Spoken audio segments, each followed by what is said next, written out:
संजय राऊतांनी सुद्धा या योजनेवरून काही महत्त्वाचं वक्तव्य केलंय।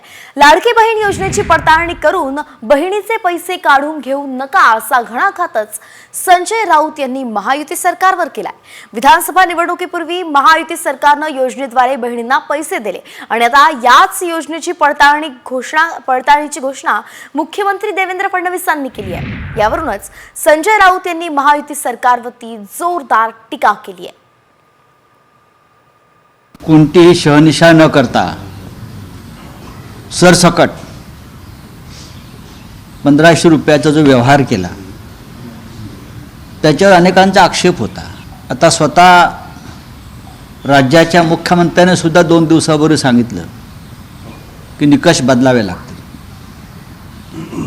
निकष न बदलता यासाठी देण्यात आले पैसे 3-3, 4-4 महिन्याचे की 1500 रुपयाला मतं बहिणींची महिलांची विकत घेण्याचा प्रयत्न झाला। ही लाच होती।